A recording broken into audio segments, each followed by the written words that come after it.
melakukan penelitian seputar pasar koja. Yuk ikuti aku. Di sini saya sudah memiliki narasumber pertama, yaitu Mbak Dewi. Mbak Dewi, izinkan saya untuk merekam ya.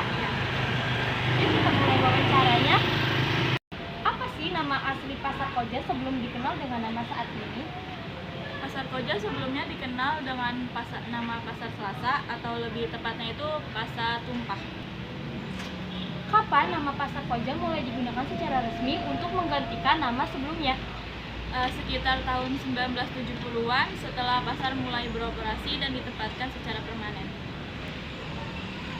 Apa alasan dibalik perubahan nama dari pasar Selasa menjadi pasar koja ini?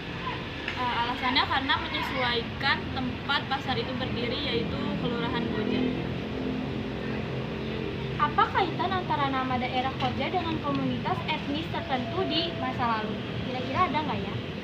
Nama Koja itu diyakini berasal dari kata koja yang artinya itu menyebutkan pedagang muslim atau pedagang bujoran. Kira-kira sejak kapan pasar tradisional diyakini sudah ada di wilayah Koja Jakarta Utara? Pasar Tumpah atau Pasar Selasa itu diyakini sudah ada sejak masa kolonial Belanda atau awal abad ke-20. Bagaimana sistem perdagangan di pasar koja pada masa awal berdiri? Pada masa awal sistemnya adalah hanya beroperasi 1 hari dalam seminggu dan bertempat di pinggir jalan. Apa fungsi utama pasar koja di masa kolonial atau periode awal kemerdekaan? Sebagai pusat niaga lokal yang menjual bahan pokok untuk masyarakat sekitar Cilincing dan Koja. Kira-kira apakah ada pengaruh budaya tertentu, misalnya budaya Betawi atau pendatang yang kental terasa di pasar koja pada masa lalu? Iya benar, kental dengan pengaruh budaya Jakarta Utara dan pengaruh pedagang dari berbagai etnis.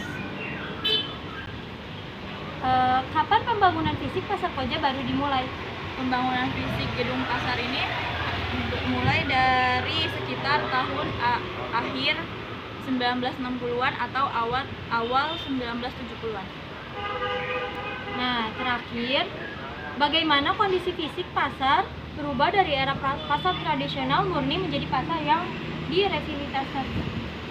Berubah dari lapangan atau jalanan becek, Pasar Tumpah menjadi bangunan permanen bertingkat dengan los dan kios yang dengan fokus fasilitas kebersihan yang bagus. Nah, itu tadi jawaban dari narasumber yang pertama. Kita lanjut ke narasumber yang kedua ya. Ini saya bersama narasumber yang kedua, yaitu Mbak Libe. Mari kita mulai wawancaranya. Kita mulai ya. Bagaimana perkembangan pasar koja mempengaruhi kehidupan sosial dan ekonomi masyarakat di sekitar Jakarta Utara? Kalau dari kehidupan sosial, pasar koja itu sebagai pusat distribusi dan transaksi barang kebutuhan pokok seperti sayuran atau bahan-bahan rumah tangga lainnya. Kalau dari dampak sosialnya itu, dia tuh menciptakan interaksi-interaksi di mana penjual dan pembeli itu saling berbincang. Lalu, apa sih tantangan terbesar yang dihadapi pasar koja sebagai pasar tradisional di tengah arus modernisasi dan pusat perbelanjaan seperti mall? Kalau sih ada persaingan dan juga kenyamanannya, karena secara jauh fasilitas di pasar koja itu masih kurang memadai dan juga masih agak kurang mencukupi. Lalu, bagaimana interaksi antara pedagang dan pembeli berubah seiring perkembangan zaman? Kalau di zaman dulu itu biasanya para pembeli itu masih ada yang melakukan tawar-menawar dan juga transaksinya itu masih banyak yang pakai uang tunai. Kalau di zaman modernnya itu banyak banget pembeli yang udah jarang lakuin tawar-menawar dan juga udah mulai biasanya bayarnya itu pakai kris atau enggak dompet digital.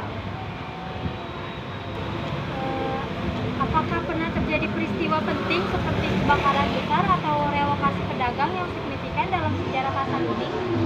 Kalau untuk tragedi kebakaran sih itu tidak ada, karena kalau misalkan ada relokasi pedagang itu ada, karena relokasi pedagang itu tujuannya untuk merapiin jas-jas yang berantakannya. Apakah ada permasalahan umum yang masih dihadapi pasar koja saat ini seperti sepinya pengunjung atau persaingan dengan pedagang kaki lima? Untuk masalahnya itu ada, kalau sepinya pengunjung itu terjadi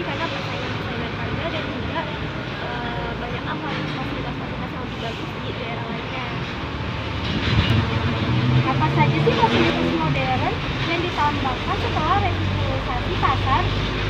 Fasilitas yang ditambahkan itu berupa kios yang sudah lebih rapi lagi, dan umumnya yang sudah lebih bersih dan lebih nyaman dan digunakan.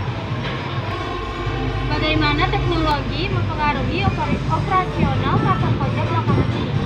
Kalau dari teknologinya itu kita punya dua dampak ya, ada dampak negatif, ada juga dampak positif. Untuk dampak negatifnya itu bisa berupa ancaman, karena banyak banget pembeli-pembeli itu yang jarang udah ke pasar dan milih untuk belanja online.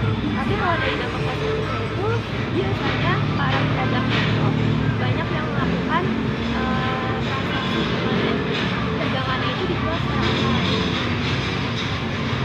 Lalu, apa makna filosofis atau ikonik dari pasar koja bagi warga Jakarta Utara? Untuk makna filosofisnya itu pasar koja itu dijadikan sebagai jantung ekonomi rakyat, karena di pasar koja itu banyak terjadinya transaksi jual beli, dan juga ini pasar koja itu memberikan lapangan pekerjaan bagi pedagang-pedagang di luar. Jika ada dokumentasi, sejarah apa yang paling penting dalam merekonstruksi sejarah pasar koja ini? Dokumentasi itu berupa arsip dokumen pemerintah, di mana arsipnya itu berisi data-data penting untuk merelokasi bangunan-bangunan yang ada di sini. Kira-kira apa sih harapan yang masa depan pasar koja agar tetap relevan dan berkelanjutan sebagai pusat ekonomi lokal? Harapan kedepannya itu semoga pasar koja itu lebih banyak lagi pengunjung yang datang, dan juga tempat-tempatnya itu diperbanyak agar nanti jualan itu lebih lengkap lagi dan banyak pengunjung yang datang karena kelengkapannya. Sekian dari wawancara kali ini, bagus banget ya jawabannya.